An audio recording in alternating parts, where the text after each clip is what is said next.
This Restorative Justice Life is a production of Amplify RJ. Follow us on all social media platforms at Amplify RJ, or sign up for our email list to stay up to date on everything we have going on. And to get the most involved, join our free Mighty Networks community to get connected with others living this restorative justice life all over the world. As far as this podcast goes, make sure you're subscribed, leave a rating and review, and share with a friend to help us further amplify this work. Enjoy the episode. Welcome to This Restorative Justice Life, the podcast that explores how the philosophy, practices, and values of restorative justice apply to our everyday lives. I'm your host, David Ryan Barcega Castro Harris, all 5 names for the ancestors, and I'm the founder of Amplify RJ. On this podcast, I talk with RJ practitioners, circle keepers, and others doing this work about how this way of being has impacted their lives. Jamie, welcome to This Restorative Justice Life. Who are you? Thank you for having me. And I find that a very interesting question. And the reason is, in January of 2020, before, we had just heard a little bit that there was a virus in China and our lives were not impacted or interrupted much at all yet. I was taking a friend to one of her first chemo appointments very early one morning, about 6 a.m. And I woke up and I just feel like there's a book out there I need to be reading right now. Do I need to reread The Power of Now? Or, I don't know. And so I went to pick my friend up and she goes, I got two books in the mail. If you care to check one out. And I was like, oh, I'd love to, because the other book she had, I had already read. And I picked this book up and I went, this is the book I need to read. And the very first chapter asks, basically, who are you?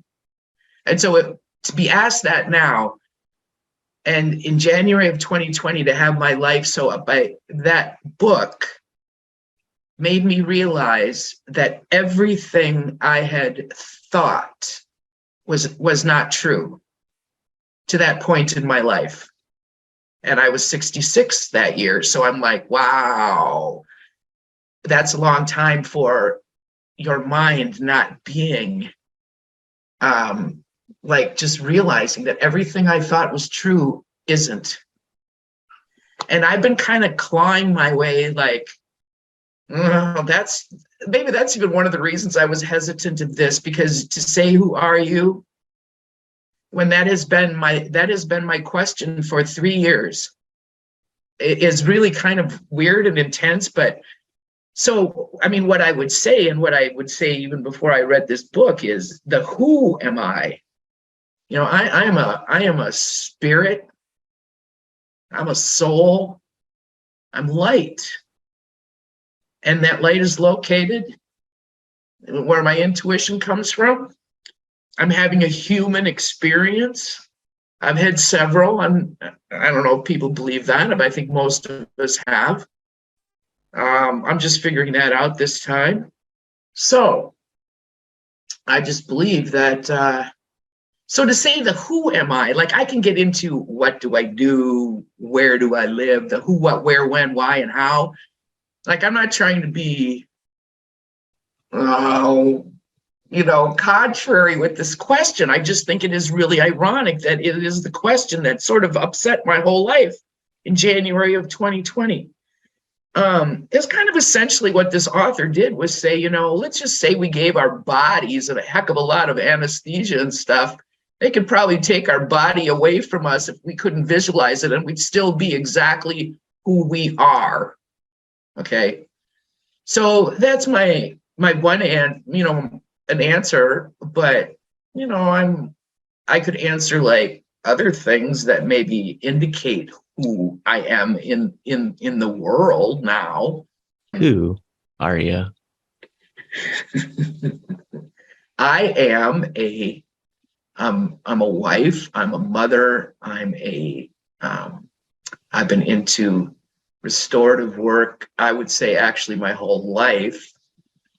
The definition of it, when it became maybe a little more somebody made a definition to this way of being, it's been almost 25 years. But I feel like when I got into RJ, I came home. And so I've been home for a long time. Who are you? Who am I? I am realizing that I am somebody who, at this point in my life, lives mostly in the fifth dimension. I can jump back into the third and fourth pretty quickly, but I really believe that, when we live in the third dimension, we just do things to be busy all the time. Busy, busy, busy, busy, busy. We're always busy. And the fourth, we do a lot of things to make changes. And I think I spent a lot of my life in that, trying to make changes. And now I work more from my inner guidance. Like, what's happening out there doesn't have a whole lot to do with my thinking anymore. Like, outer directed shoulds and woulds and coulds don't affect me as much. And so that's part of who I am. I really check in every single day with my intuition. And I ask myself, is that a privilege I have now because of my age? Is that something maybe I should have been doing my whole life? Was I doing it just in a different way? Because I do feel like I've kind of lived my whole life intuitively. That's real important to me. And right now, who I am is trying to live every day from my inner guidance. And I've been trying to kind of kick my mind to the curb lately. So, who are you? I'm a sister. I have 2 brothers. It's so funny that that question is really hard for me. Who are you? Because I can say, like what I do, what I've done, but I honestly feel like I've sort of answered who I actually am, as a spirit being. Would you like to be asked 4 more times, or would you like to continue through the rest of our conversation? Yeah, I don't know I'm just trying to think here, like really what I would say. Like, I'm trying to think if there's anything else of who am I? I can mention, like, this isn't who I am. None of this stuff I'm saying is who I am. It's just things I've done or things about me. I really struggled getting in my education really hard. It took me years to get my bachelor's, but I was very inspired with the circle and RJ, and immediately thought, I want my master's in this work. But there was none in the country at the time. And so St. Mary's University here allowed me to design my own. And that was, I suppose that's a big part of who I am, because I think I was able to do it because I was able to design it and determine what I wanted to learn and how I wanted to learn it. And so it was easy and very fulfilling. And I only actually took 2 classes. All my other learning came in other forms, which I also really appreciated. So that's probably a big part of who I am. Formal education as such, and some kind of the way that our institutions work don't really work for me very well. So I was pretty happy to find that opportunity. And actually, I went to the Yukon Territory that summer, having met Harold and Phil Gattensby, and was invited to the Nares Mountain Camp. And, that was part of my learning for my degree, which I just thought was so cool. And that's kind of maybe who am I? This is part of who I am too. I think a lot about, could we please be more collaborative in our education? Like, say, David, you and I wanted to pursue a PhD together, or 3 or 4 other people want to join us in our pursuit. Like, we make education so individual. Like the master's I got, I feel like at least 24 people were a huge part of it. And so I think about the work we do, that it's so community, and then to even seek an education that was so individual was it just didn't kind of fit. I was like, I'd love to be earning this degree with about 10 other people right now, because I feel like we need to be in community doing this. So I don't know, I've learned, I think that's something that I always just kind of try and chip away at, is if we could start looking at our education more in terms of community achievements instead of individual achievements. Something I think about a lot. Who are you? I'm someone who loves winter. And today in Minneapolis, it's about 65.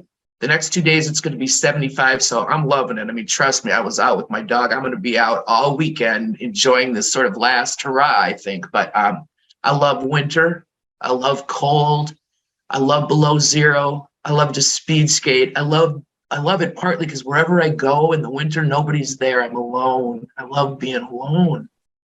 I love being with people too, but the thing about winter is we slow down, we shut down, we kind of come into ourselves a little more. And I think if I lived somewhere where it's warm, I'd feel like I was being lazy, because it's just winter's a great excuse for just going inside and being internal and just doing a lot of reading and writing to me. So I love that. So I'm in my season right now. I'm looking forward to the winter, and I love fall too. Love fall. And I've always been, what's that term? Oppositional defiant disorder. I suppose if somebody gave me a label as a child, that would have been it.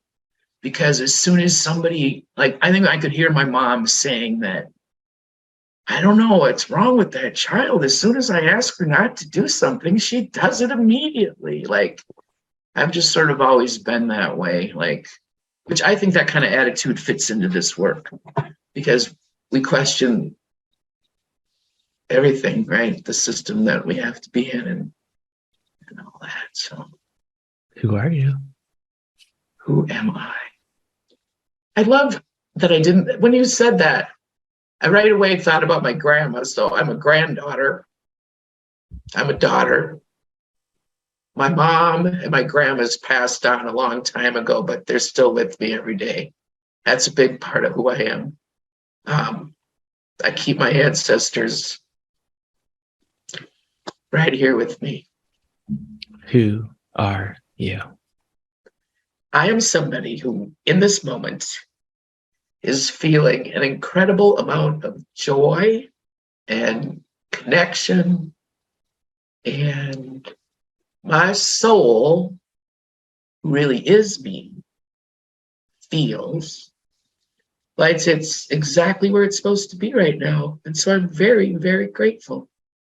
So part of who I am right now is just a grateful being. Yeah. Thank you so much, Jamie.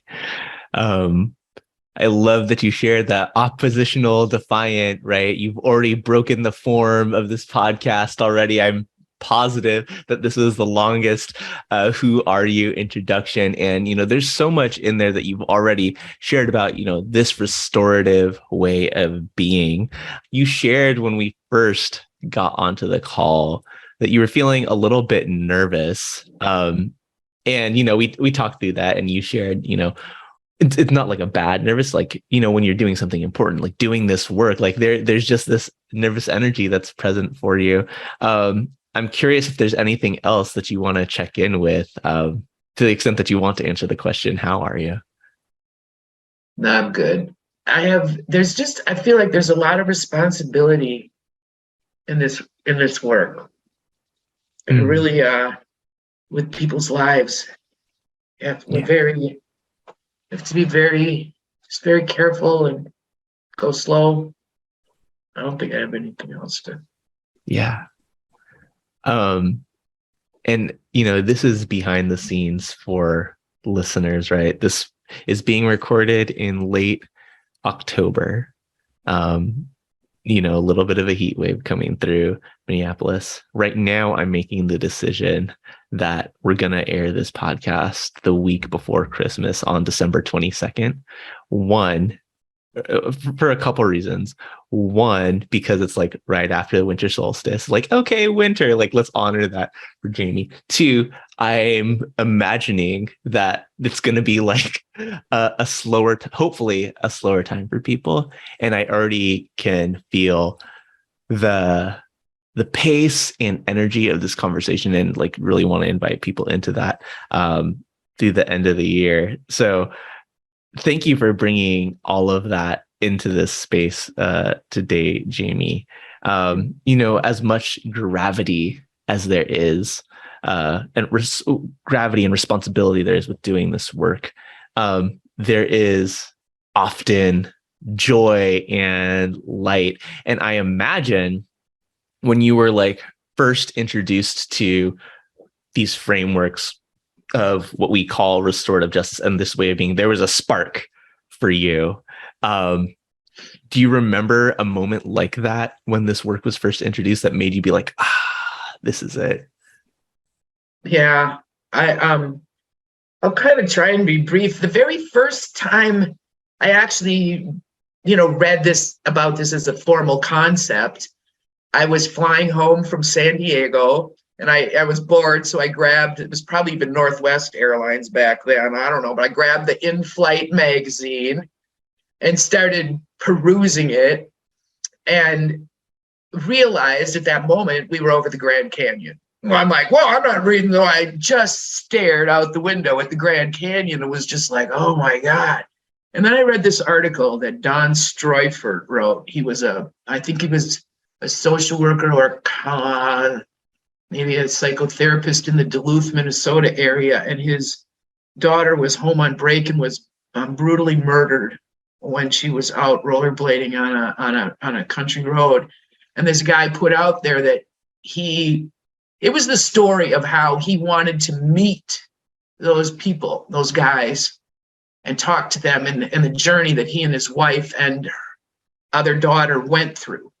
And I'll just leave it at that. But I was just reading this going, oh my God, I want to meet this man. And this is the way, and I was reading it going, this is the way I think it should always be. We should, it didn't seem odd to me, I guess what I was trying to say. I'm like, why wouldn't we want to meet who did this to our child and deal with it? Anyway, so that was kind of my first introduction. And just as a concept. And then I was working at a school and my hours were kind of getting cut and it was getting a little crazy. And so I ended up leaving and I got a job for a neighborhood group. And I was excited about it because I knew the job was only for 2 years and I didn't know what I was doing at the time. So this will be perfect. I just have this job for 2 years. I'll be good at it. I'm going to know some people. And well, this neighborhood wanted a restorative justice program. And I'm like, oh, that's interesting. And they wanted community policing and more community involvement with kid crime. And I was just so excited to be in that place at that time. And I just thought, this is great work. I've been basically, no matter on my degrees or my titles, I just considered myself a youth worker. I still do. I'm still a youth worker. That's what I really am in my heart.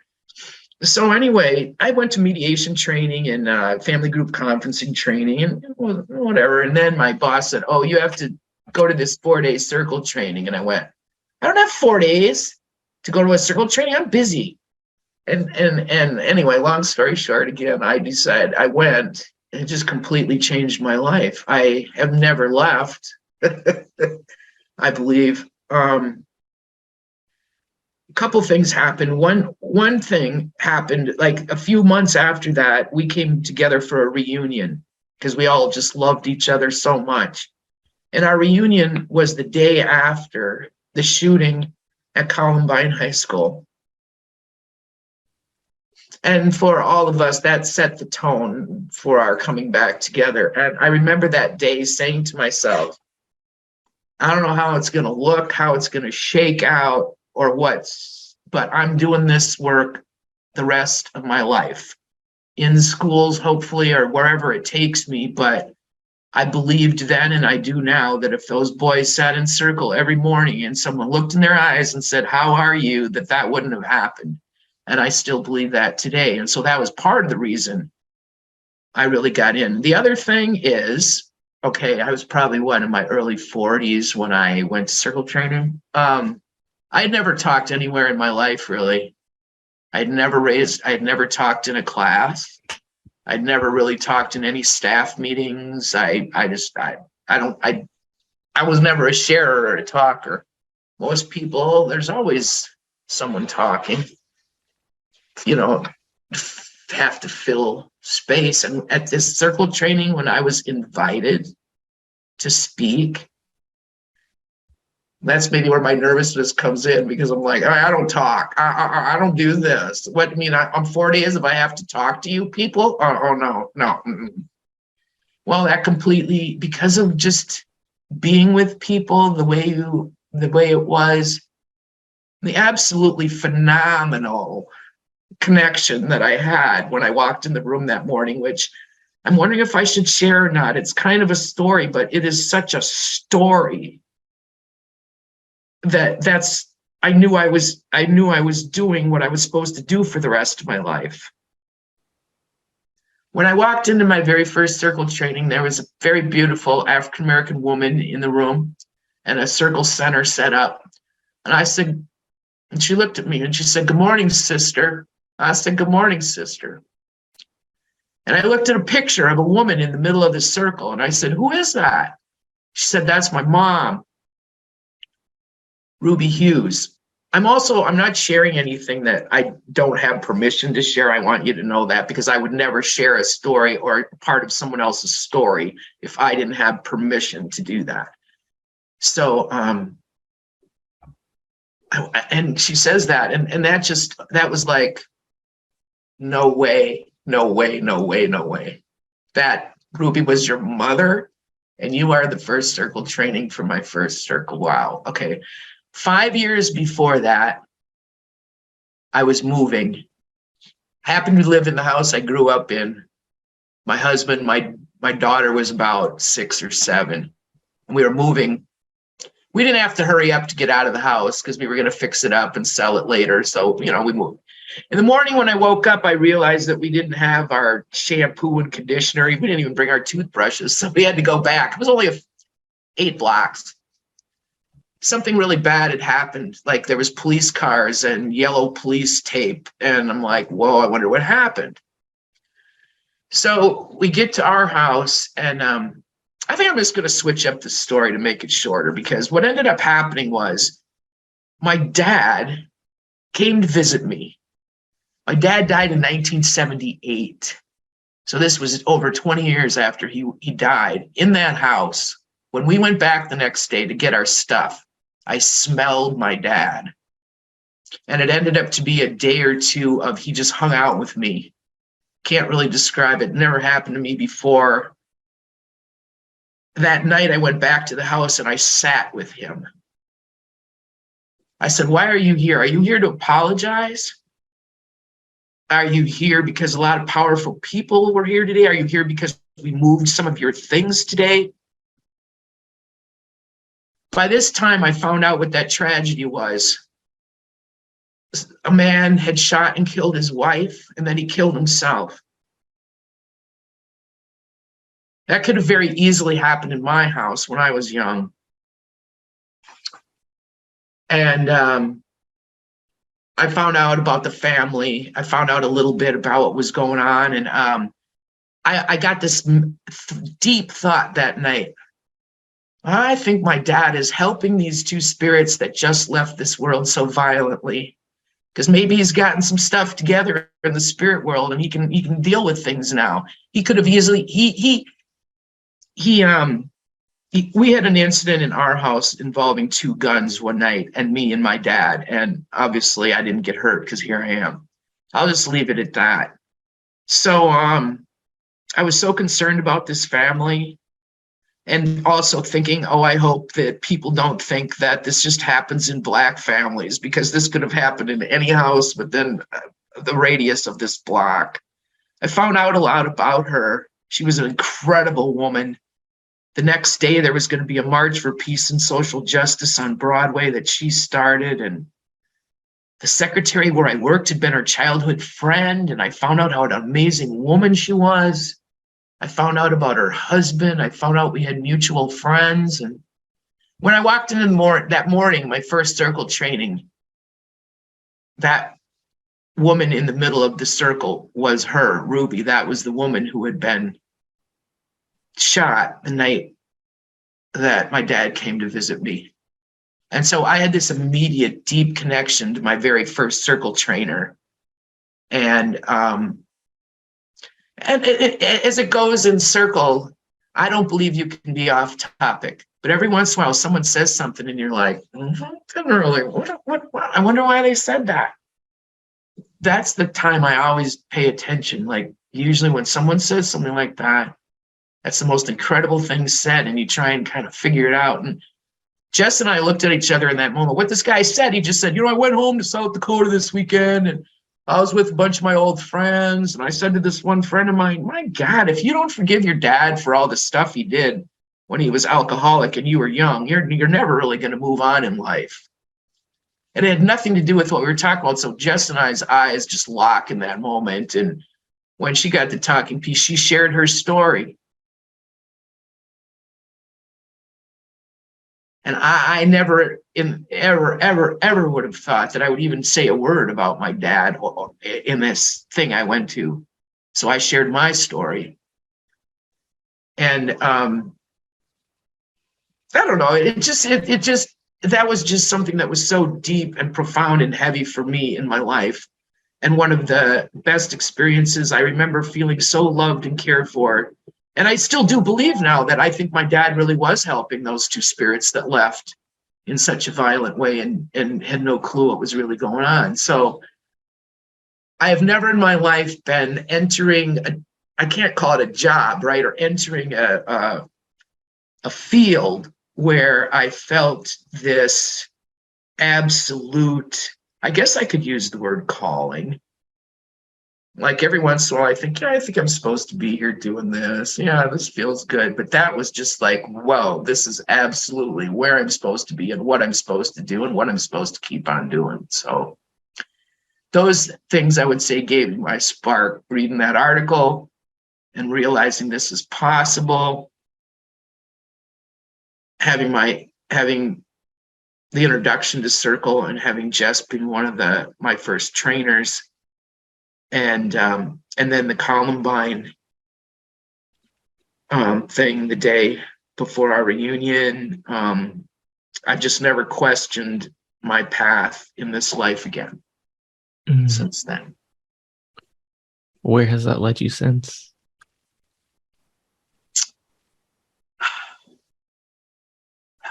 It led me, my friend Chuck Robertson Sr., who I had been friends with for many years, and he had his master's in counseling psych with the Circle as his premise, and he was teaching me about the Circle for a couple decades, and I'd always like, yeah, I know it, yeah. Well, after I came back, I called him immediately after my Circle training, and he was like, yeah, this is what I've been trying to tell you. I said, yeah, but something's going on here a little more formal that I really need to talk to you about. So Chuck and I, he just didn't have the opportunity to come into that work here in Minneapolis like I did. And so I had scratched my head and go, what, something's not right here. Like, he was an older Native American guy who was born into the Circle and started Heart of the Earth Survival School and the Red Schoolhouse. And I'm like, why am I'm a green bean? And I was trying to understand this. And as I was getting into the work, Chuck was just fascinated. And then we'd run into this guy named Oscar in schools. And Chuck and Oscar and I, one night, when I introduced those two, it was like they were long lost brothers. I grew up on a plantation. I grew up on a reservation. My nickname was Butch. So was mine. And the three of us just that night kind of formed a work partnership. And within a week or two, those guys came up with the name The Restorative Way. And the three of us had an amazing 4 to 5 year run together, I think, before Chuck got really sick. And I don't know. It was just like Chuck would get invited places Oscar and I never would. Oscar's an older Black guy. He get in places we never would, and Chuck and I wouldn't, and I'd get invited places those guys wouldn't. And so we just had this, I don't know, like we didn't plan it. It just was planned for us, and had this just amazing partnership, and did a lot of work for Minneapolis Public Schools. We did a lot of work in prisons. I found an agency called Amicus and an amazing woman named Louise Wolfgram, who was in my first circle training, who ran her organization circle-based. Like, if she even fired people in circle in the most beautiful way. Like, you would get, I feel like a couple people would leave feeling kind of good about themselves, even though they were fired because of the way it was done. Anyway, so I think I just had so many beautiful mentors come into my life, and opportunities that were just so excited. And part of my, when getting into this work and getting invited, because we never advertised our work and we never wanted to, and we just wanted to have it be word of mouth, and it really did work for us. I think this is the thing that I remember that touches me to this day on evaluations, that people would say, the love and respect that I see and feel between these three human beings has touched me so deeply. I feel like in our trainings we did, I guess we were teaching and people were learning things and learning the concept and learning circle, but I didn't understand how important it was for people to see us just loving each other and getting along and working so well. That touched a lot of people's lives. And that was exciting to know, God, just the way we be with each other is really affecting people in a positive way. And I don't think you can plan that. Or you can't say, let's get three people together that really care about each other and do this thing so people are really impressed by it. It just, so that's always something that has really touched me about the work we did, the three of us. And then Oscar and I continuing, and Chuck always being with us. In fact, the first training that Oscar and I did without Chuck, on the evaluations, many people wrote things like, never leave Chuck out of your training. Thank you for allowing him to teach. Chuck, they'd say, we learned just as much from Chuck as we did from you and Oscar. And Oscar and I that night, we were just scratching our heads going, what is going on here? Really, what are they talking about? But then we experienced it for almost 20 more years. The three of us, even though Chuck was not physically with us anymore, were doing this work. Chuck told us many times, you guys, we're going to be dazzling the universe together. And, after he died, we're like, well, now we can't dazzle the universe together anymore. But we did, and we still do. So that's kind of an exciting aspect of the work that we did too. We believed that the three of us were supposed to be together as a team, and we're supposed to be doing this, and felt guided. So that's a big part of our story. I'm deeply enjoying the way that you're responding to these questions. So I'm going to ask you two in one and let you go respond with the story that comes to it. You talked about y'all doing a lot of work within school communities and in prisons. Can you share a little bit about what that work was, and talk about, yes, like people can throw around words like love and respect, but how did you all, we have these values. How did you put those values into working agreements amongst you as you were collaborating to do this work? That is such a great question. And, I'd say it was so seamless. We didn't even do that. Never. Okay, this would be typical for the three of us. We would go plan our school thing or our training, and we would leave with nothing. We wouldn't have anything. Chuck would always tease that our agenda on a napkin. Gosh, I don't know how to explain that.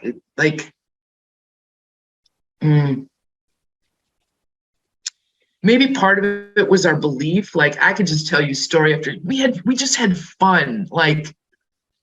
When we worked in schools, and I think that really affected kids too.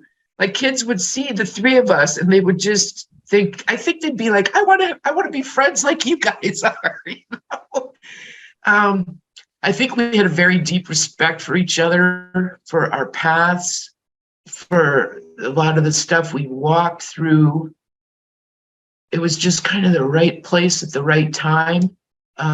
Chuck had experienced a lot of institutional racism with Minneapolis Public Schools and wasn't invited a lot. And I kept inviting him, but he did finally come because he wanted to meet Oscar. Because Oscar used to play for the Minnesota Vikings. So, and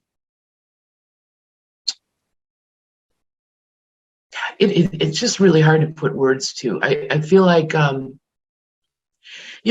I wish I had some of the emails here right now because I'm doing some writing, and Chuck emailed us once and said to us, I have never had colleagues like you guys. I have never had colleagues that I could trust like you. I have never had colleagues that were more consistent and reliable than you. And I mean, he was saying these things when he was 65. And so I kept thinking, wow, like he's had a very long work life. We must be pretty amazing people. No, just kidding. Yeah, you asking me that, and now it's kind of like the first time I've really tried to think and put words to the how and why of that. Man,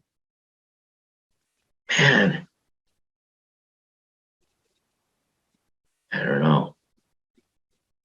Oscar has pretty severe dementia right now, but boy, he remembers Chuck.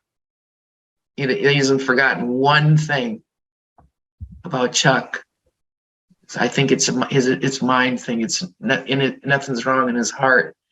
And in fact, I think because, what's the word? I don't know if it's psychic or whatever, but like Oscar and I just have that connection. And so did Chuck. Like the other day, like I call Oscar and he's like, JW, I'm so glad that's not gone. And I said, what? And he goes, well, I have my phone in my hand to call you.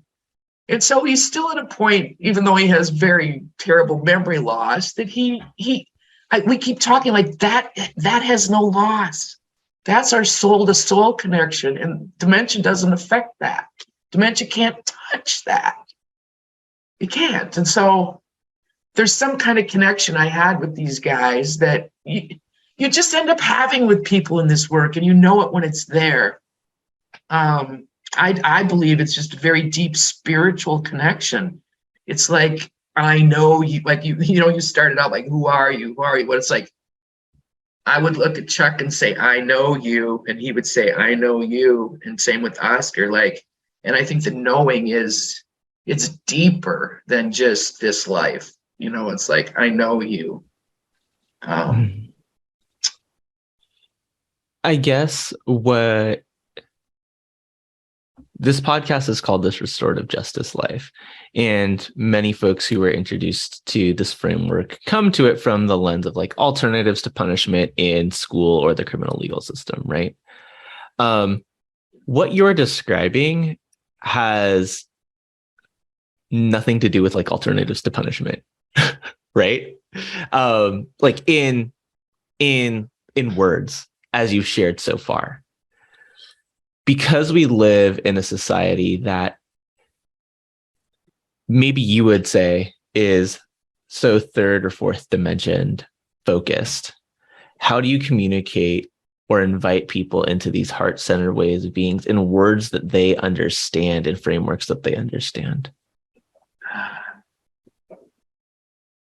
Circle. I could just start laughing about some of the circles Chuck and I did. I mean, we had kids fighting in circles, but we would just shut the door. We're like, you're not going to get in trouble for this. We're not going to get you on some suspension list. We're dealing with this, you guys. And so I think part of it was our reaction. We just laugh. We'd be like, what in the, what? I was thinking of this one day when I got there. This kid was just running away from some behavior person. And he goes, you better stop chasing me. I can see those people are here now that help me with my psychological problems. He was this great little kid. And, I guess what I think is that this is what I thought was cool about our circle work.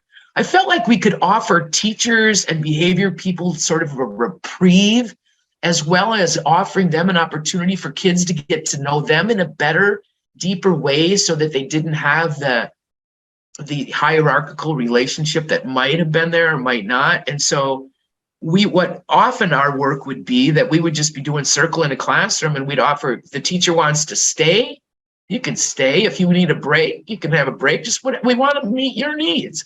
And oftentimes I think because teachers would get the experience of, we don't expect you to be a disciplinarian in here. You're just a member here. Kids and teachers got to know each other on this deeper level. I mean, it was like you could just see it and feel it happening.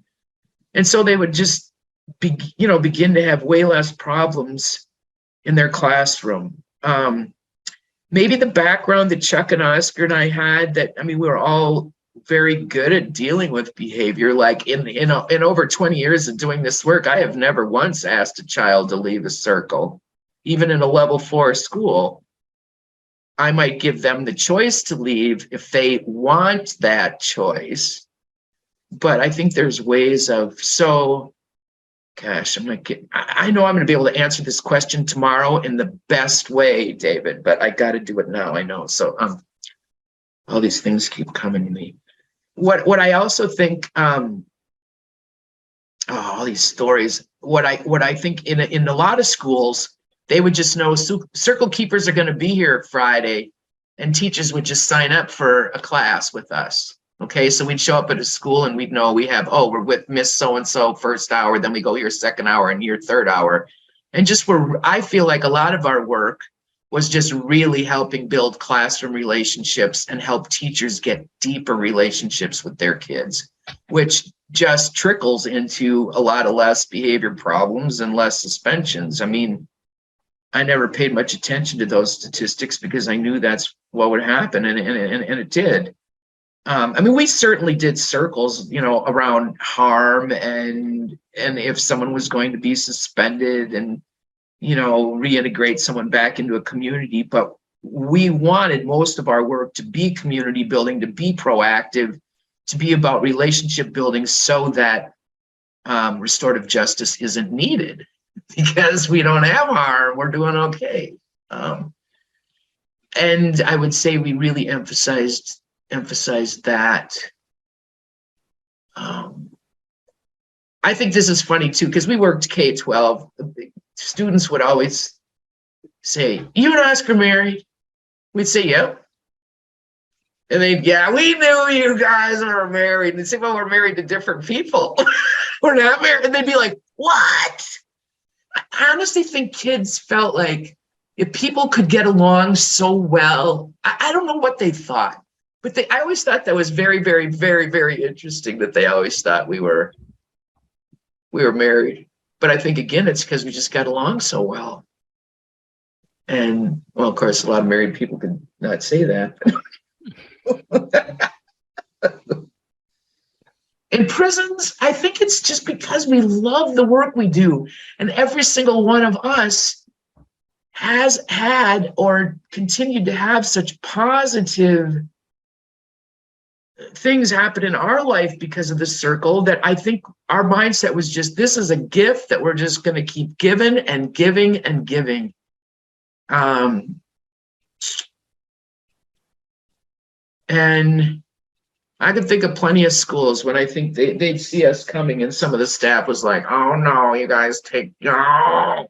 But eventually they realized that the relationships that were forming were so deep and incredible, and that I don't know.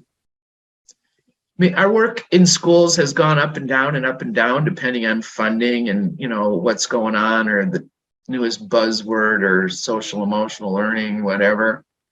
But I would say the teachers that really would define our work and talk about why it had such a positive effect was just because of the community building and how kids would just innately learn to have such deep respect for each other, given what you talk about in circle. And I think young people seeing that modeled by adults that can have open conflict right in front of each other in the circle and just I wouldn't even call it conflict, because when you got some issue in the circle and you just work it out, is that conflict? I don't know, but there's never been anything that we couldn't work out right in the circle. And I can honestly say that Chuck and Oscar and I never had any issue that we just couldn't plain old talk about. Nothing ever flared up in our work. Nothing. I don't know if this question, the framing of this question, is aligned with the way that you see it. And so answer it in whatever way makes sense for you. When you talk about, the newest buzzwords, the PBIS, SEL, calm classroom, et cetera, you've been doing this work for much of the past more than 2 decades. How have you seen the work change in ways, I'm not going to label them good and bad, in ways that are more restorative or less? Well, there's a lot of money tied to things, testing, new initiatives. There's a lot of... Can I ask the question a different way? Sure. Because the way that I set that up is going to be a little bit more critical than I think what I'm asking. What excites you about what you've seen over the last couple of decades, and what are the challenges that you see us navigating now? Wow. Maybe just because of a conversation I had earlier today, it's going to be kind of tough to be totally positive about that. But because what I see happening, and is often happening now, is that, restorative practitioners are hired in restorative jobs and they've had maybe 6 months of experience, or they've read a book or whatever. And I just get so worried. I'm like, oh no. I always, it's very hard when you're teaching a way of being. This isn't like teaching something a little more specific. Like PBIS complements the work we do. I just have to say that a lot of those, I guess it's frustrating, but what excites me is the hands-on work. Like, we don't need SEL, we don't need PBIS, we don't need all that. And I have been involved with schools where none of that exists, and they are doing far better than any school that ever heard those letters. I really do think it's tied into white money and power and the industrial complex. It just is. You can't get away from that, I don't think. I personally do feel in Minneapolis that SEL completely co-opted restorative practices. It just got kicked to the curb, as people just didn't. And I kept trying to tell our superintendent there's no more pure form of social emotional learning than the circle. Well, I wish you guys would understand this. So I think what we're trying to do, because we're in crisis, and there is a crisis in education, that we're people are just searching for, what is it? What is it? What is it that's going to really help us? What is it that's going to kind of fix what's going on in public education? And I think what's happening is people don't realize it's just, it's simple. We need to be sitting down with each other and not being involved in all these processes. It's exactly what our country needs to be doing right now, is you almost drop the topics. Sit down with each other just as human beings. I've been trying to get the Minneapolis Public School Board in circle for, I don't think they ever will. But if they did, I can tell you that our school system would not have the troubles it does. God, this is so hard. There's so much control of public education, I believe, by people that, I don't know, that just lack a certain amount of understanding, I believe. I see it every time I'm in a school. I'm kind of rambling, Dave. I think I lost my focus, but I can tell you that I know when I walk into school, I can feel it the minute I walk in. And if the staff is cohesive and together, as the kids are. And if the staff got problems and they don't be together in a good way, the kids have problems. That's just the way it is. I know that sounds very simple, but it's true. Yeah. So I'm thinking about how being together in a good way, being in right relationship doesn't necessarily require sitting in circle together. And as one of the things that I have seen, one of the things that I've heard from people who are wanting to do this work in schools, or people who are talking to me about like, oh, can you like help us do this work? I was like, all right, so like, tell me about the things that you're doing. Oh, we do circles. Great. What do you mean by that? Right? Because the way that I've seen this work, even from the 8 going on 9 years that I've been doing this work, is like, oh, well, we bought Circle Forward and, you know, we have a template for how to like talk to kids about bullying and race and checking in. And I was like, cool, you can read a script. yeah. But like, how are you together? And when I think about, you know, the quote unquote implementation of restorative justice, restorative practices, whichever word listener you choose to use, people are talking about programs. They're not talking about ways of being. And my question for you, Jamie, is in your 2 decades of doing this work, is there a school community that you've worked with that has quote unquote successfully implemented restorative justice? I probably, in being asked that question, would like to highlight the Alliance School in Milwaukee. Mm-hmm.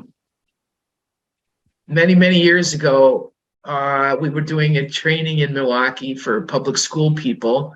Mm-hmm. And there were a couple, I think it was mostly school social workers, but anyway, after the training, a couple of them went, this is not going to fly in Milwaukee Public Schools. Oh, we're going to have to start our own school. Well, they did. What ended up happening is the kids got so into circle. And basically this school was kids who either got kicked out of Milwaukee Public Schools, or just were having a lot of troubles, just weren't really fitting into the traditional in public school. And so what eventually happened is the kids were training the kids on restorative practices in circle. The kids would call circles during the day and say, well, we got a problem here. And they had a circle room. One of the main teachers from that school ended up going to Harvard to get her PhD in education. Tina, amazing woman. And because of that, there was a connection. The kids went to Harvard to teach the PhD candidates what circle was and what it meant to them and how it was helping in their school. The circle, if you look at it as a way of being, so the goal is to be in circle when you're not in circle. So you're not always sitting in circle, you're not always using a talking piece, but you're very aware of the values and that way of being, and you just operate like that. And so to me, that's kind of the goal in a school, or that's where the most success lies, when people realize, this is more of a way of being. This is not a program. Well, I can think of another school. I mean, I've got 20 some years of stories, but this is a pretty amazing story. It was a K-8 that had over 750 suspensions in 1 year, and they wanted some help. And so Chuck was still alive. So this is an old story. So Chuck and Oscar and I went, and this was the first time we were doing a training with Minneapolis. So we didn't know what to expect. And when we got there, there was 120 teachers. And we thought, well, we can't have 120 people in circles. So we obviously needed to break into 3 groups. And so we each had a group. The teachers were able to have some classroom time, but they were in circle most of the time. They were offered that school year, what do you need? You want them to mentor you? You want them to come and do circle and you observe it. Basically whatever help they need, we were able to give them that year as follow through and follow up after that training. They had less than 75 suspensions that year. To me, that's a phenomenal statistic. They went from over 750 down to under 100 in 1 year. And there's a lot of reasons for that. But the main reason, I think, is because of the way of being they came into. The 8th grade boys were begging. They started a group, the Boys Who Do Good. And you could just feel it kind of, I don't know, percolating everywhere in this school. Like, and we had several staff that were very, hesitant or like, this is not, no. And who eventually ended up coming on board. And it was very beautiful. It was a math teacher that wasn't really into it. And he decided he'd try. He did not teach on Fridays. He taught Monday through Thursday, and he did circle on Fridays. And his relationships got so deep and behavior just went to nothing that the kids' test scores went up and they were doing amazing work in math. So, I mean, there's a lot of examples like that. And I suppose it's scary. You're a math teacher and you know your kids are sliding and there's a test coming up that they need to pass. And you think, oh, I'm not going to teach on Friday. I'm going to sit in circle. That's a really hard decision to make. But over the years, I can tell you the teachers that have decided to sort of, quote, give up some time and actually sit with their kids end up teaching so much more. I don't know, maybe it's because of the respect the kids have for them, or it's just a happier, joyous classroom, or, but you know, when you get to know each other and maybe you haven't even talked about your values yet in circle, you just got to get to know each other. You don't leave that space until you have trust, right? You know, you sort of move at the speed of trust, and the more trust you have, you know, you can move on. And so I don't think there's anything wrong with sitting and playing with your kids for a week or two before you start teaching. Yeah. Which is probably why I don't instruct new teachers, but. Can you logistically talk us through the time that school dedicated to this learning? Yeah. They committed to their staff meetings being in circle, their unit meetings being in circle. How long was the initial training? For 4 days. At the beginning of the school year? Yes, it was like in August. It was like maybe after the training, they had just a couple days before kids were coming. Mm-hmm. And some of them were pretty angry because they wanted to be in their classrooms getting them ready. I totally understood that. I get it. But I also think that then we eventually got comments that, you know what, that time that I took to slow down and spend there prepared me for the year in a way that I didn't realize it would. And so I think people were very apprehensive at first, and we had some real doubters, but I just think it worked so beautifully. Like this one kindergarten teacher, she'd always take her, I'd be in circle, she'd leave. she'd come back and want to hear about the list of, you know, all the behavior issues. I said, we didn't have any. What? I didn't have one behavior issue. And so I would just slowly encourage teachers, maybe if you sat in here, you'd get that experience too. Like, they would.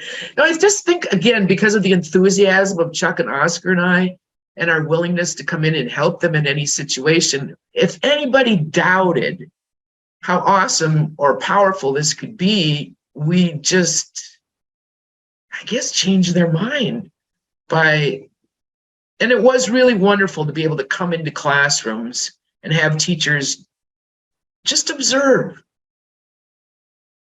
and get to know their kids in a way that they can't when you're the teacher. And I also found at that school what was interesting. They were afraid to use their first names instead of Ms. or Mr. or whatever. And Oscar and I always use first names whenever. And those kids just automatically, like when the guy goes, well, I'm Steve, and the kids kind of giggled at first because they had never heard him say, I'm Steve, right? After circle, they just called him Mr. So-and-so again. I mean, kids know this is a different time. This is a special time. I can call you Steve when I'm in circle, but as soon as the circle's over, you're Mr. So-and-so again, and you're my teacher. So I think that happened there a lot, that they realized what the time of circle was sort of a different time, special time out of the regular day. But then what ends up happening is that special time ends up leaking into your whole day and your whole school. And eventually you got it going on. And I think in that school too, kids got very, eventually teachers got transferred and that system went away at that school. And kids were so frustrated, they would go with people and say, we solve our problems in circle and there's nobody here to do circle anymore. And so the kids were eventually kind of telling the staff, this is what we need to do, because they were new. So that I've seen that happen at a few schools that end up having such a turnover that the kids are saying, this is how we solve our problems and this is how we be together. Because I never like circle to be viewed as how we solve our problems. It is how we solve our problems because this is how we be together, right? But it does not exist because it helps us solve our problems. It exists for us to be in a good way with each other. And if there is harm, then we can sit in circle to repair it. Yeah. What is something that you want people who are doing this work within the context of schools, whether they are a teacher, a school leader, even like an RJ coordinator, to know? This can be framed as like a tip for like practical application, or it can be like words of encouragement to keep going. I'm thinking we need to realize too how it's sometimes for people it's difficult to share from the heart, share who we are with students. I was thinking of an example. I felt so sorry for this principal that came to a training once, and after the first day, because I thought he was great and I just appreciated his stories, and then he came up to me and he said, is it okay if I don't come back? And I said, well, yeah, but talk to me. Like, he goes, I can just tell there's absolutely nothing here that I would use in my work or at my work. And I'm like, you okay? But I had noticed that day he was very emotional several times when he was about to share. And I think that was just so uncomfortable for him. He's like, I'm not doing this. And so that's just something that I think we all need to be aware of, that I think if you really want to do this work and be open-hearted, and you have to understand that you might be sharing things you're uncomfortable with. I guess in a way it's an opportunity for us all to know ourselves better. And I also know teachers who might identify, I might need someone else to come in and help me do circle because it's hard for me. Like if maybe some incident happened in the classroom that was really heavy or something, they might want to have somebody else with them because they realize that's not their. So anyway, I think that's something that's important to really keep in mind. I guess because I've been a youth worker my whole life, I always tease teachers, or I talk about how you guys need youth worker skills. I swear, instead of doing your student teaching, you need to work at St. Joseph's Home for Children for those 6 months, and your teaching will be so much more incredible. I really think today teachers need youth worker skills. And when I say that, I mean it's a sense of play. It's a deep sense of responsibility for this human. Let's see, gosh, what are youth worker skills? I just feel like anyone I know has been a youth worker who then comes into teaching, they are phenomenal. They're phenomenal. Is that because you have relationship building skills? Is it because you've learned? The other thing I think people that I've noticed, and it's been kind of exciting. I mean, you can even ask a little first grader, what's your learning style? That has been so fun. And we've had teachers go, oh my gosh, why didn't I ever ask my kids that? It's May. In September, I could have found out because, unfortunately, that is the nature of teaching these days is you might have 30 kids in your class. You got 30 different learning styles. What in the heck are you going to do? But to have kids tell you has been a really amazing thing. I know some RP coordinators aren't actually teaching or aren't in classrooms. They're sort of doing other things, but I think that's a real important thing for anybody working with kids to have a discussion with that kid you are in relationship with to find out what their learning style is. That'll make your job a whole lot easier. And it's amazing how a child that young can tell you what it is. Yeah, for sure. As we've heard, so much about doing this work is the practice, but it's always great to have some fundamentals. So if you want to tap into the Intro to RJ Racial and Restorative Justice course, the link to engage in that learning is in the show notes. If you want to go deeper in your practice or explore other aspects of doing work that is restorative and building a better world for future generations, we have learning opportunities for you too, both in courses and live workshops. If you're in a community, school, or organization that would benefit from this learning, we're more than happy to get on a call with you to talk about how we can support this work in your context. In addition to rating, reviewing, and subscribing to this podcast, amplification of this work also means sharing these learning opportunities with others. So if there are individuals in your life who you want to really know this work in a deep and meaningful way, and you've found the things that you've heard here on this podcast really relevant, please send them our way. It's how we literally amplify the work. Now back to the questions that everybody answers when they come on these airwaves. We've talked around all of these ideas. And I've heard you, because as I shared with you, I was watching a YouTube video of you giving a talk right before we jumped on.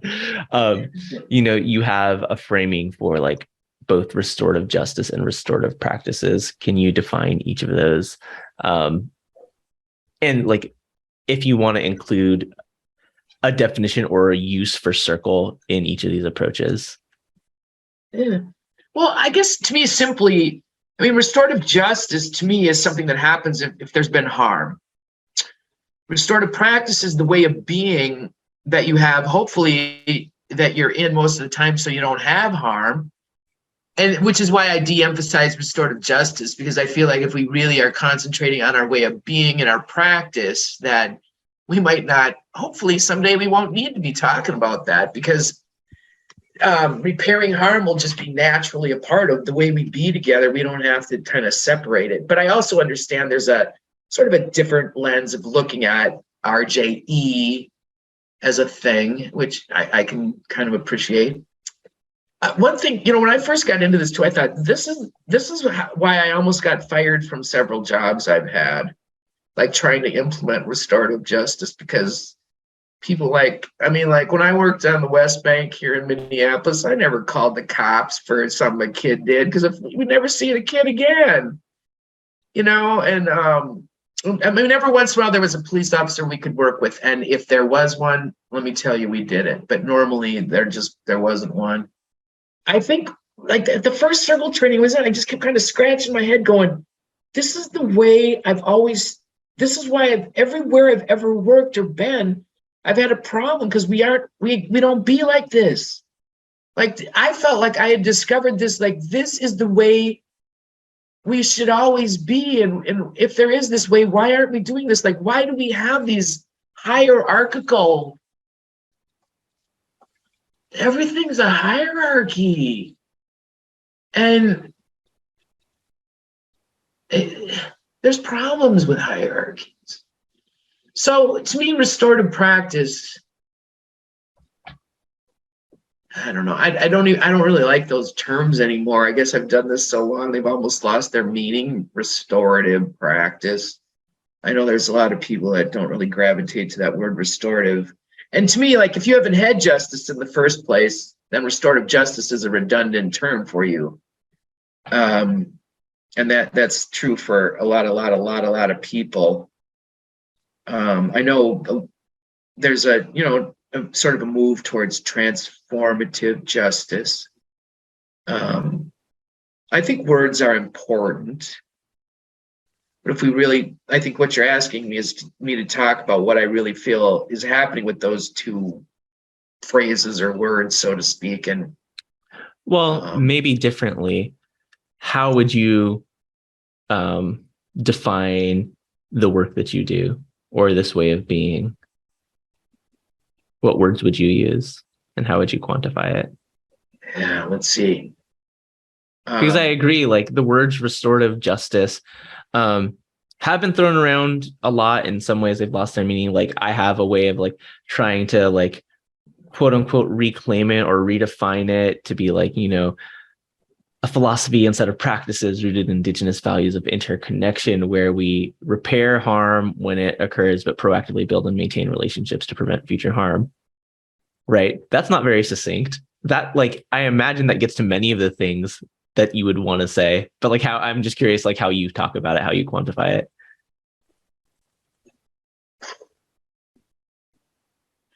I don't know if what I've really become so very aware of in the last several years is, you know, a lot of people are doing very specific work around white supremacy culture and having very specific, you know, definitions of what that is or what that can involve. And I remember, you know, when I just started reading that, going, to me, the circle or the circle way of being is an antidote to every single one of those, what do you call them, attributes, characteristics, or whatever.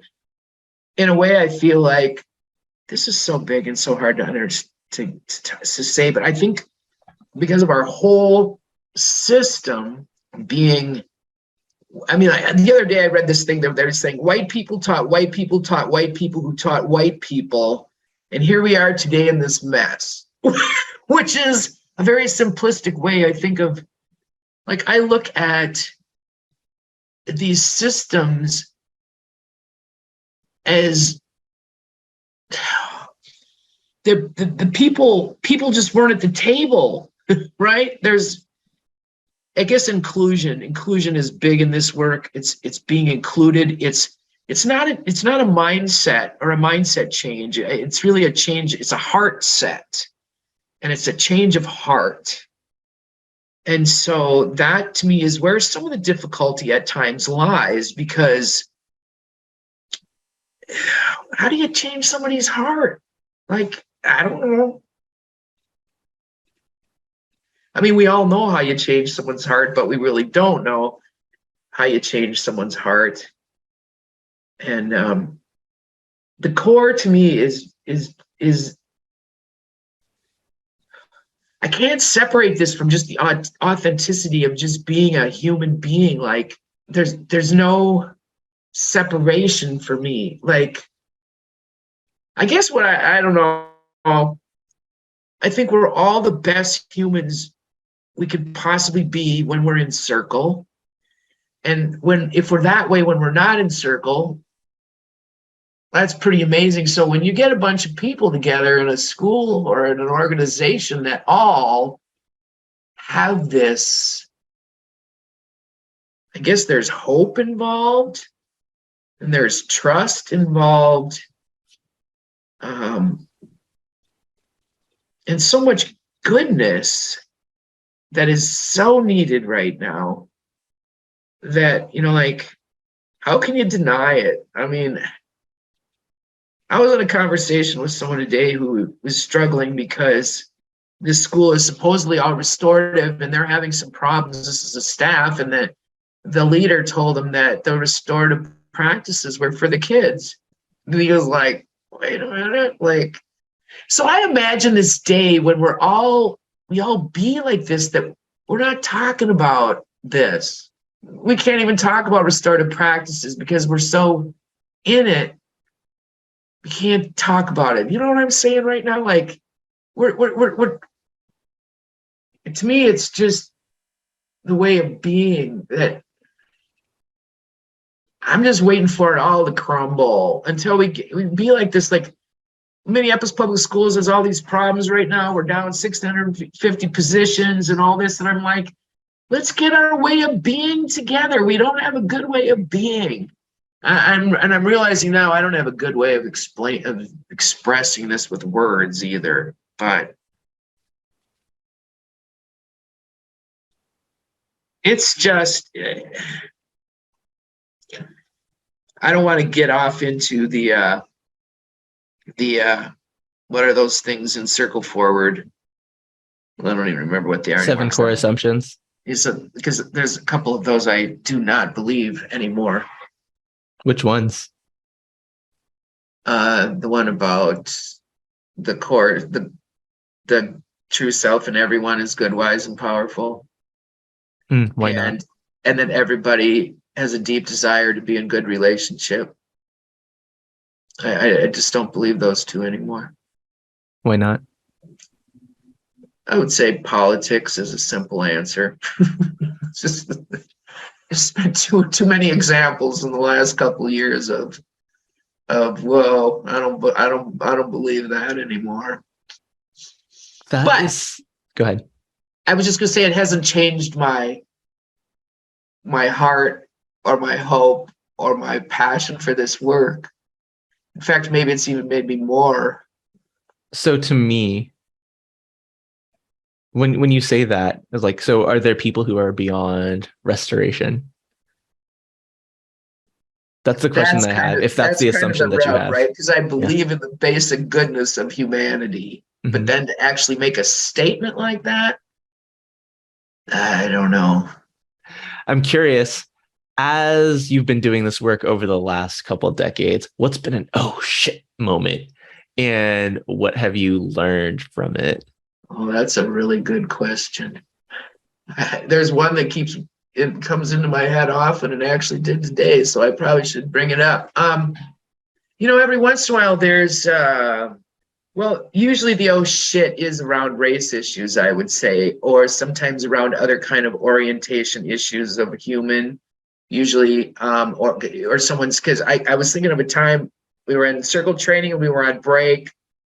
The person that I was working with said, did you see how this came up? I'm like, yeah, what do you think we should do about it? So we're kind of planning, and I guess sometimes it's really, you need to discern whether you hit something straight on or you just kind of let the circle take care of it. And I would say my oh shit moments have been when I probably was a little more reactionary instead of responding, and should have just sort of maybe given it a little more time. Is there an example that you're able to share? Let's see. They've always just been around comments regarding race. Like I can just like hear them, or just like, oh, or like people's ignorance, or I guess judgment. Maybe that's what it is. Times in circle when I felt very responsible, I'm the keeper, and something really judgmental has come up. And to me, the oh shit comes in when you didn't have time to solve something, or you're going to get back to this and that person doesn't come the next day. Or to me, those are kind of there's nothing that you can't ultimately work out, get to a point of at least, I'm not going to say closure, but at least, where people can deal with it. But when you have to be done, or someone decides they're done and they don't want to show up and come back, that makes it, those are the oh shit moments to me. I've never had anything I didn't feel like, but usually it's when we're not going to be able to work this out. That's when I get that issue. Like somebody was at a point where they don't want to come back into circle, or they don't want to talk about it, or when we've sort of lost that to me is, otherwise, I'm trying to think of some of those moments where I'm sure I've been saying that to myself, but then you just kind of go, okay, we gotta just sit with this here for a minute. And that oh shit moment might turn into the aha moment because of the way the circle can kind of work with that. So that's probably happened more times than not, where I've just went, oh shit. But then I'm saying to myself, chanting to myself, trust the process, trust the process, trust the process, trust the process. I trust the process because it does not fail you. And then eventually it's like, well, kind of like a gyroscope, how when it's spinning and then it loses its thing and then all of a sudden it rights itself. I feel like that's like an oh shit moment in Circle where you're like, oh no, the gyroscope just tipped over. But you trust the process and you stay true to those values and you stay true to those guidelines. And that oh shit moment will transform into an aha moment, I would say 99.9% of the time. Yeah. Just stay in it. Stay in it. Yeah. This question is hard in a different way. You get to sit in Circle with 4 people, dead or alive. Who are they? What is the question that you ask the Circle? So who are the 4 people and then what would I ask them? What's the one question you would ask the Circle? Yeah. I think because of my age and because of what's going on, it would be all people who passed on, and my questions would be, I would want Chuck to be there. Maybe my Alice, who was an amazing Circle keeper. And my grandma, Joe. Oh, maybe Oscar with his mind back. I've always felt like this is where we came from, and this is where we go back. So I think that would sort of be my question. Okay, guys, I've always said and felt like I came from an amazing Circle, and I'm going back to an amazing Circle. Is that true? I guess that's what I'd want to know right now. What do you think? I think the answer would be a big, huge, hell yeah! And I wish more of you guys would realize that while you're on that planet. Damn. I kind of want to just leave it there, but there are 2 more questions that we typically ask. One is, who's the person that I should have on this podcast? And homework, you have to help me get them on. Who? Oh, someone to be on your podcast? Mm-hmm. Oh, gosh. You know who just came to mind was Jess. Jessica, who was the person who said good morning, sister to me. Mm-hmm. Jessica Hughes Jackson, I believe. I was in touch with her. I could ask her. She, when I met her, she was the affirmative action director at the University of Minnesota. She has a law degree, and she was so inspired by education that she went back recently to get a degree in Montessori, but she has been into the Circle longer than I have. She's been in education and done this work. I think she would be an awesome person. Or I don't know if you've had Russell Ballinger. Mm-mm. Gordon Parks was Russell's uncle, his mom's brother, and I worked with him at Amicus, and he's been a Circle keeper for years, and he has a pretty amazing story. I also know Gregory McMore. He started Men of Rafiki at Stillwater Prison here in Minnesota. That was a pretty cool program he started there. I think it's still going on. I wish you could interview Oscar. A couple friends of ours interviewed him the other day. I didn't tell him about it because I knew it would be too nervous. And he did a beautiful job. We were trying to get him to tell a story, and he forgot about it. And I reminded him of another one, and he remembered it. And so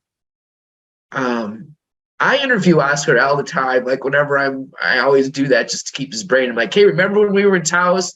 Da da da da. And I try and see how much he remembers or whatever.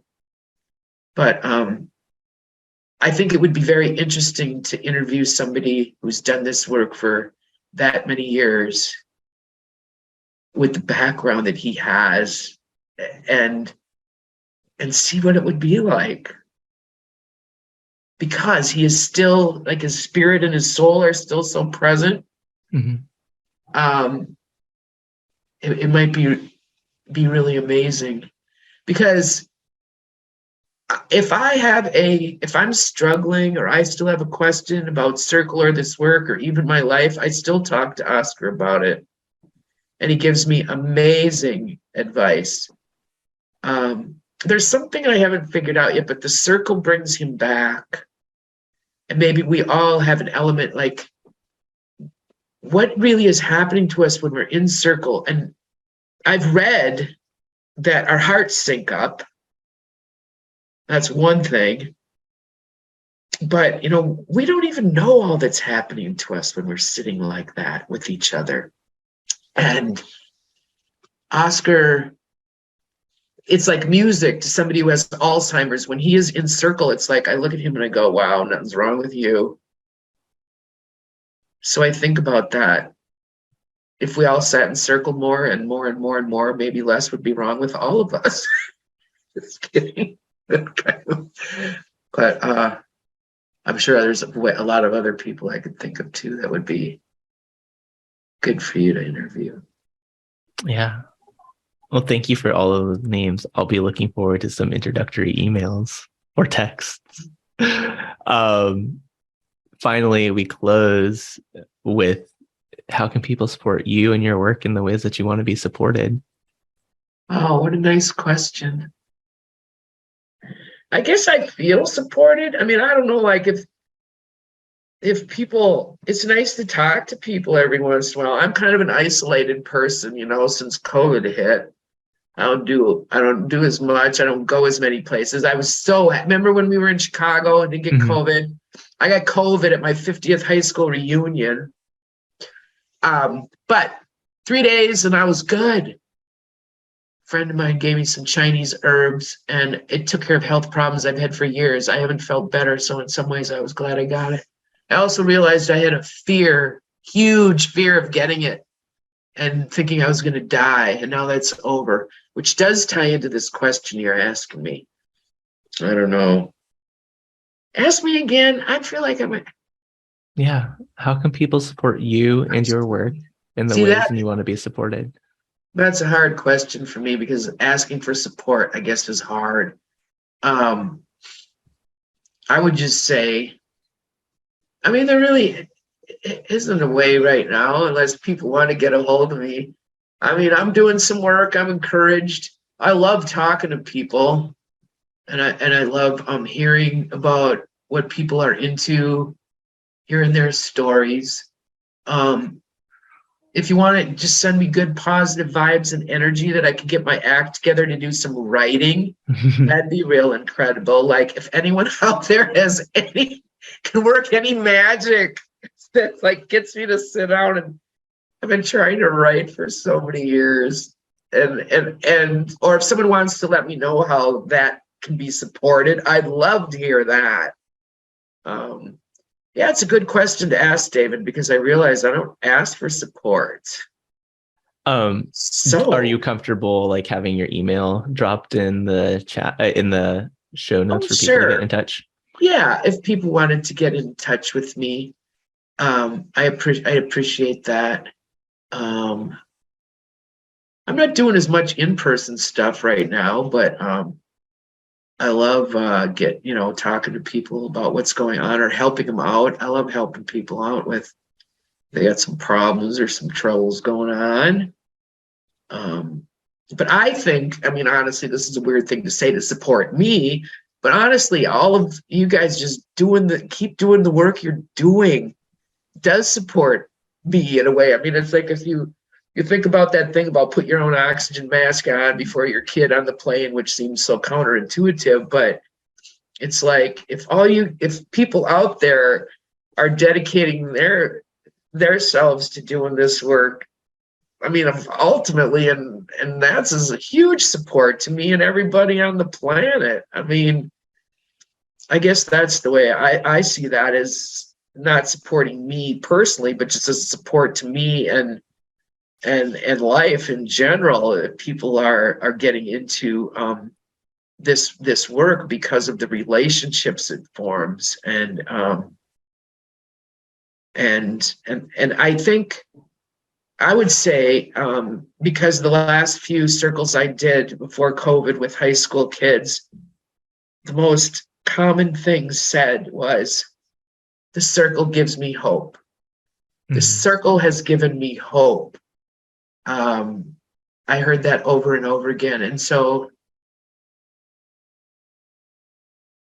that's big. That's huge. That's like, hope is really what we need right now. And so just being in this work, we're increasing the hope load that's around. And I think that's what we should be doing. So beautiful. Well, Jamie, thank you so much for sharing your stories, your wisdom, experiences here on this Restorative Justice Life.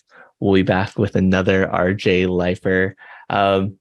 Maybe next week, maybe not, because now that I'm thinking about this is like winter break, but very soon we will be back with another episode of somebody living this restorative justice life. Until then, take care. I want to thank you very much. It's been an honor and a privilege, and I'm sure there's 1,000 things I'll think of that it would have been great to say, but I just appreciate you taking the time with me today to share what I've been doing for the last couple of decades. And so it's really been just, thank you for offering me this amazing experience to be able to share, David. I deeply appreciate it, and I can hardly wait to tell Oscar about it. So great. Absolutely. Like what you heard? Please subscribe, rate, review, and share this podcast on whatever platform you're using right now. Or if you're old school, tell a friend. It really helps us further amplify this work. You can also support us by following us on our social platforms, signing up for our email list, signing up for a community gathering, workshop, or course.